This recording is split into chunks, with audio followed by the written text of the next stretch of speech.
Hola, soy Marta Lucina Hernández, creadora de Pedagogía Sana.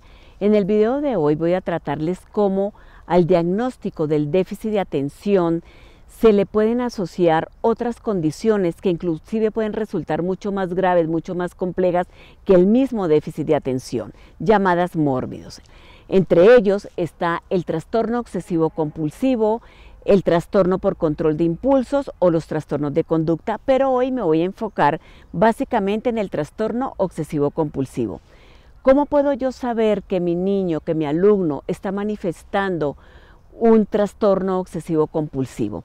El trastorno obsesivo compulsivo es un desorden de ansiedad que se caracteriza porque el niño, el joven, tiene ideaciones recurrentes, pensamientos obsesivos que son recurrentes, que no se los pueden quitar de su mentecita, que para ellos es muy difícil porque están como fijados y constantemente los están pensando. Entonces esto lleva a que, por decir algo, si el niño está en clase, es el niño que muchas veces es regañado porque no presta atención, el papito le llama la atención si está en sus tareas y lo regaña, lo castiga, pero no conoce que el niño en ese momento está teniendo una ideación obsesiva, que está teniendo un pensamiento que no se lo puede quitar de la mente.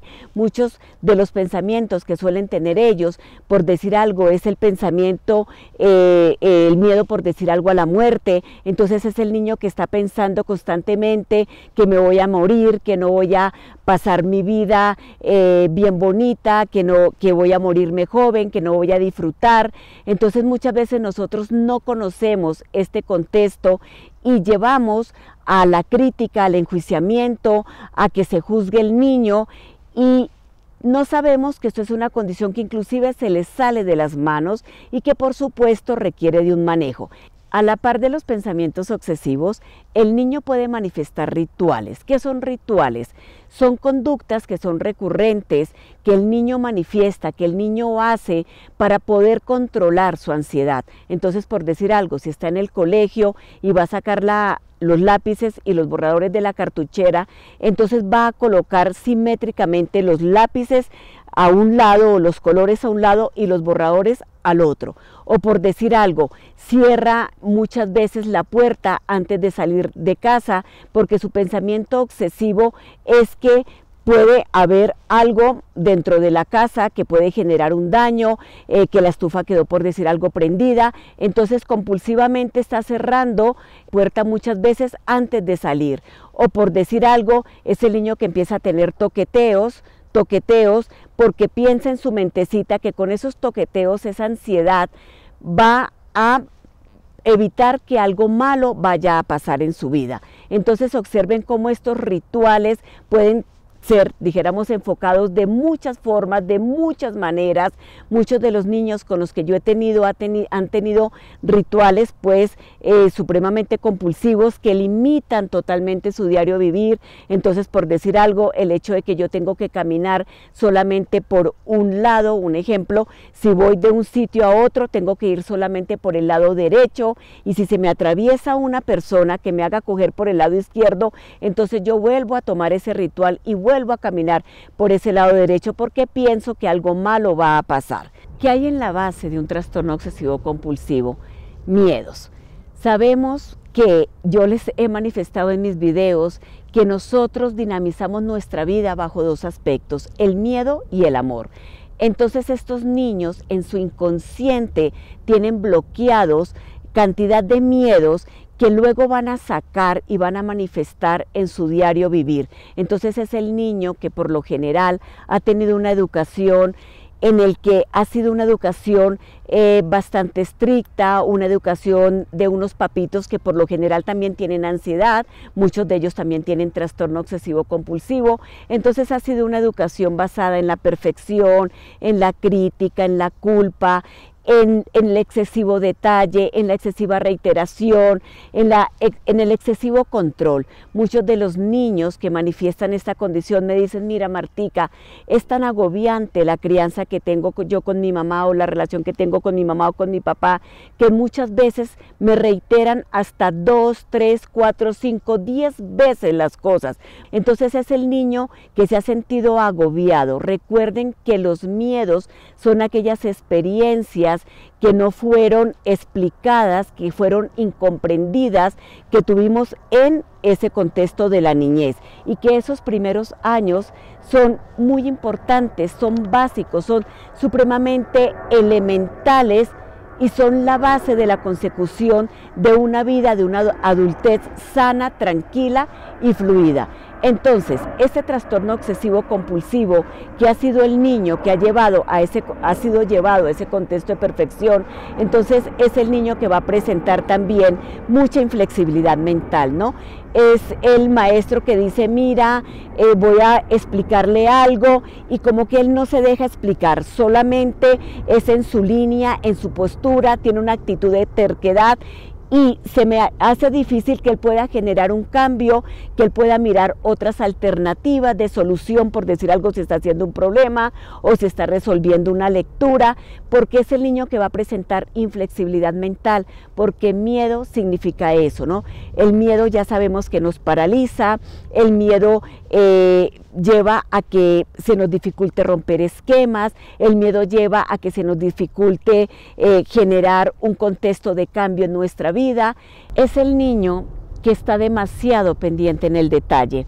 Entonces, ¿por qué? Porque sabemos que si ha habido una crianza que constantemente ha habido un papito que ha buscado la perfección, la excesiva perfección, que se ha hecho una tarea con el niño, entonces simplemente se ha fijado en el detalle, en la imperfección, en lo malo, en lo carente, en lo que no ha hecho, se le ha hecho borrar 1, 2, 3, 4, 5 veces. Entonces en ese momento el papito tiene un contexto de inconsciencia y no sabe que el mensaje que le está enviando a su hijo es que mira, eres defectuoso, haces las cosas mal, mira, no las haces correctamente. Entonces eso lo va a reproducir el niño en su diario vivir, y si no se le maneja, pues lógico, en su juventud, en su adultez, entonces es el niño que se va a paralizar, que constantemente, por decir algo, si va a hacer una tarea, entonces necesita manejar todos los detalles. Si por decir algo tiene el miedo hacia la limpieza, entonces no va a escribir en el cuaderno si el cuaderno está sucio,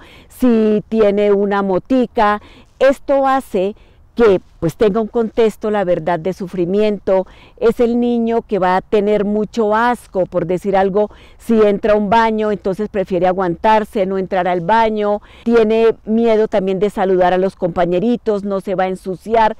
Todo lo quiere tener perfecto, ¿no? Entonces hay un contexto de miedo como a salirse del esquema, de miedo a mostrarse tal como es, de miedo a mostrarse tal en su autenticidad, porque ha sido llevado en una crianza de total perfección, de total agobio. Entonces llega el momento en que ellos buscan también en su diario vivir el contexto de las simetrías. Por decir algo, estamos jugando el juego de parejas, no inicia el juego hasta que las parejas, o sea, las laminitas, no estén perfectamente alineadas. Si no está perfectamente alineado el juego, si no está perfectamente alineado los juguetes, no empieza a jugar. Entonces esto es un agobio en su diario vivir. Los compañeritos, los amiguitos, pues muchas veces no se meten con ellos o no se relacionan con ellos porque dicen, mira Martica, es muy difícil, siempre quieren que nosotros actuemos tal como él quiere, como él desea. Entonces muchas veces esto lleva a que tengan dificultades a nivel de sus relaciones sociales y se desvinculen, porque es el niño que tarde o temprano, al joven tarde o temprano, le ponen el límite, ¿no? Si está en una universidad, entonces si está en un trabajo, pues es muy complicado, porque si están haciendo un trabajo en grupo, entonces es el joven que está también fijado en los detalles, en la perfección, entonces agobia al grupo por su excesiva duda, ¿no? Hay una duda excesiva Entonces, como puedo decirles, la duda es normal que cada uno de nosotros la tengamos, pero cuando esa duda va a paralizar y esa duda es totalmente recurrente en nuestra vida y nos acompaña 1, 2, 3, 4, 5 años, pues ya no es normal, ¿no? Entonces es el niño que va a repetir constantemente lo que escribe, ¿no? Entonces, por decir algo, si el maestro le manda a hacer un escrito, se demora primero en empezar y cuando ya empieza, entonces escribe, por decir alguna frase, siente que no le ha quedado perfecta, que le ha quedado mal, entonces vuelve y la corrige, vuelve y lo hace, entonces es reiterativo, reiterativo, reiterativo, por eso va a demorar mucho, pierden muchísimo tiempo, entonces muchas veces en las evaluaciones, en la clase, en la dinámica inclusive de la familia, es el niño que va a perder muchísimo tiempo, se va a demorar mucho haciendo las cosas porque eso es un contexto muy agobiante, ese miedo lleva a que él se le dificulte la ejecución, pero esto no tiene que ver con inteligencia. Yo quiero que esto quede muy claro. Los niños que presentan trastorno obsesivo compulsivo no quiere decir que no sean niños inteligentes, por el contrario, muchos de ellos pueden tener contextos de superdotación, contextos de alto coeficiente intelectual, sino que observen que es un contexto afectivo, que es un miedo que los tiene bloqueado, que es una condición de su inconsciente que lleva a que el niño, a que el joven, a que la persona no pueda fluir en su diario vivir. Entonces van a ejecutar, como digo, mal las cosas muchas veces o las ejecutan bien y después de que la hayan ejecutado dudan otra vez y la vuelven a hacer. Entonces esto lleva a que no puedan tomar decisiones con facilidad, decisiones asertivas.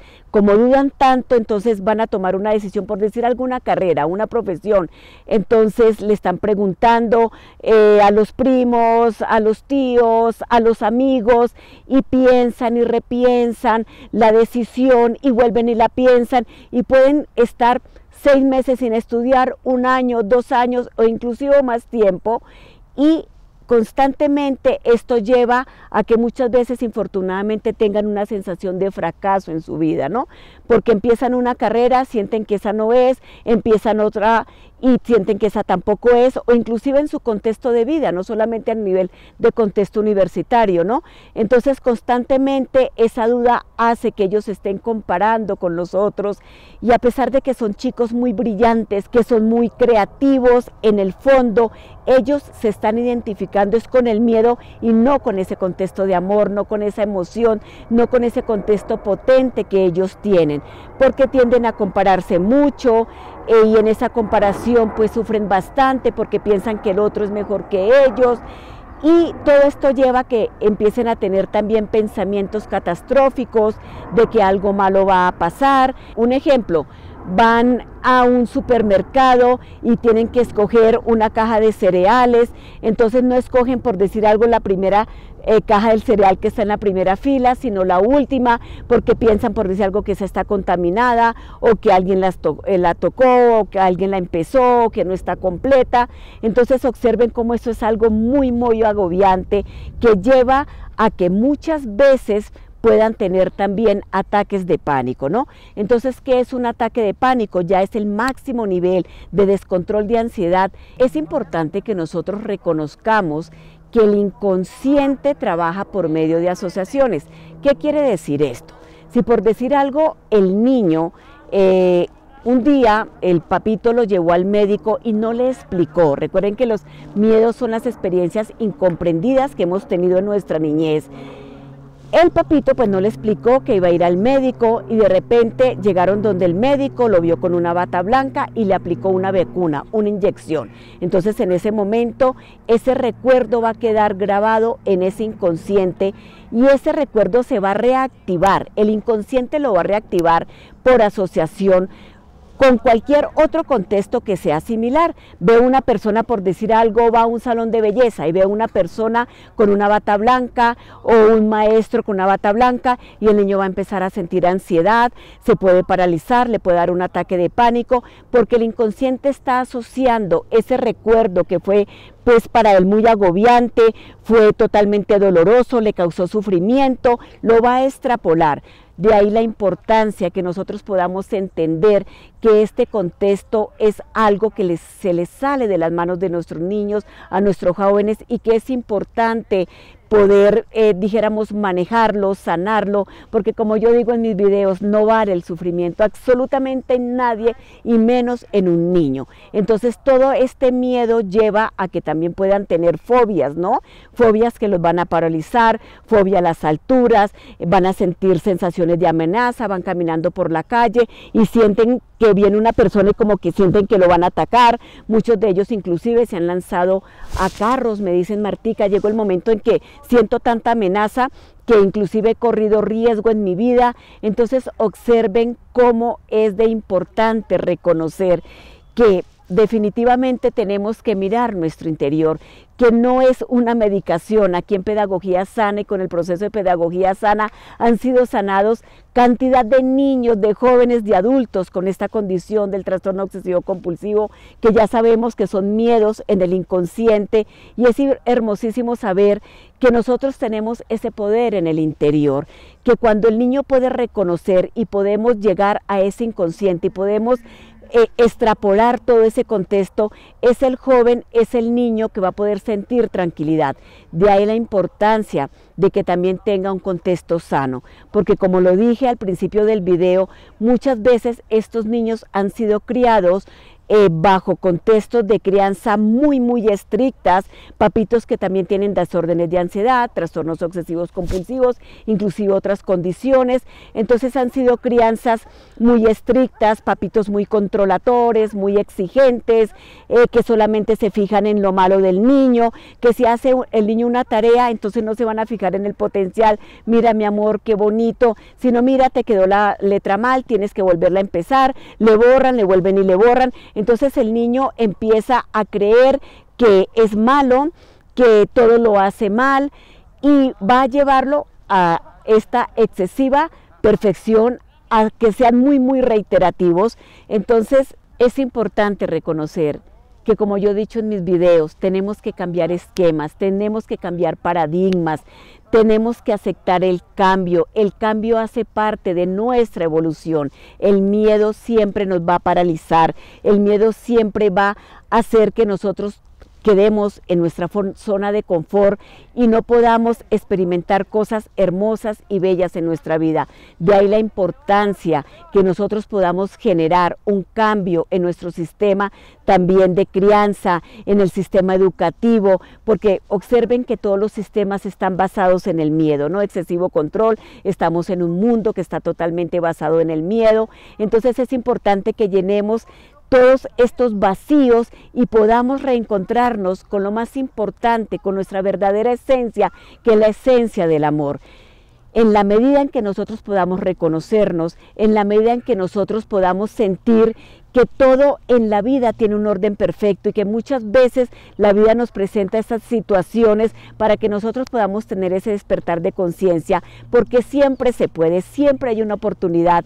Aquí con el proceso de Pedagogía Sana son muchas las familias, muchos los papitos que inclusive han tenido esta condición y han podido ser sanados porque se dan cuenta que simplemente la respuesta está en su interior, y que en la medida en que nosotros estemos manejando la culpa, porque ese es otro contexto del trastorno obsesivo compulsivo, ¿no? La excesiva culpa que hace parte del miedo, y liberemos esa culpa y nos podamos identificar con esos seres ese ser grandioso que efectivamente nosotros somos.